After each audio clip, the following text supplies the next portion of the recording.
আসসালামু আলাইকুম রহমতুল্লাহি ওয়াবারাকাতুহু। মুনাফিকের আলামত।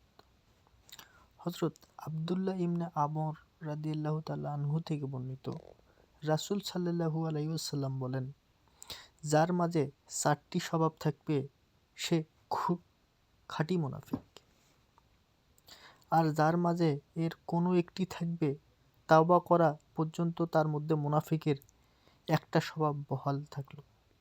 মুনাফিকের 4টি স্বভাব হলো: 1 নাম্বার, খুব গুরুত্বপূর্ণ, যখন আমানত রাখা হয় সে খেয়ানত করে। আমানত বলতে অনেক কিছুই বোঝানো হয়। যাই হোক, আপনারা আমানত সম্পর্কে অন্য একটা কিছু থেকে জেনে নেবেন। আমানত আসলে অনেক প্রকার। যেমন আপনার কাছে আপনার স্ত্রীও আমানত, কেউ আপনার টাকা পয়সা রাখতে দিলে সেটাও আমানত। যাই হোক, আমানতের সংজ্ঞায় আমরা আর না যাই। 2 নম্বর, যখন সে কথা বলে মিথ্যা বলে। এটা খুব ভয়ঙ্কর একটি ব্যাপার। মানুষ কথা বললে মিথ্যা বলে, এটাই স্বাভাবিক। 3 নাম্বার, যখন ওয়াদা করে তখন ভঙ্গ করে। আর সর্বশেষ 4 নাম্বার, যখন কারো সঙ্গে ঝগড়া করে তখন অশ্লীল কথা বলে। মুনাফিক 2 প্রকার। এক, আকীদাগত নেফাক হলো ঈমানের ক্ষেত্রে দোদুল্যমানতা, বাহ্যিকভাবে ইসলামী আকীদা প্রকাশ করে, কিন্তু অন্তরে ইসলাম বিরোধী চিন্তা ও বিশ্বাস লালন করে। 2,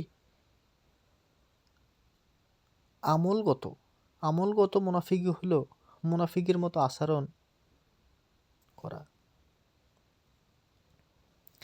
অন্য একটি হাদিসে আবার এসেছে, হযরত আবু হুরায়রা রাদিয়াল্লাহু তাআলা আনহু থেকে বর্ণিত, রাসূল সাল্লাল্লাহু আলাইহি ওয়াসাল্লাম বলেছেন, স্বামীর সঙ্গে সম্পর্ক ছিন্নকারী এবং স্বামীর নিকট তালাক তলবকারী নারী মুনাফিক।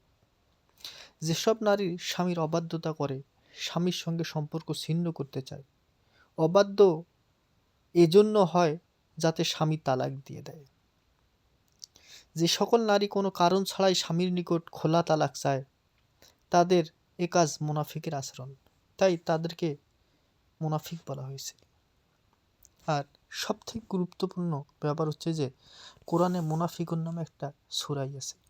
তবে সবথেকে আরও গুরুত্বপূর্ণ ব্যাপার সেটা হচ্ছে যে মুনাফিক কিন্তু ইহুদি নাসারা খ্রিস্টান নয়, মুনাফিক হলো মুসলমানরাই। আর মুনাফিকদের স্থান নিশ্চয়ই জাহান্নাম। শুধু জাহান্নাম নয়, মুনাফিকের স্থান জাহান্নামের সর্বনিকৃষ্ট স্থানে। আল্লাহ আমাদেরকে সবাইকে বোঝাতে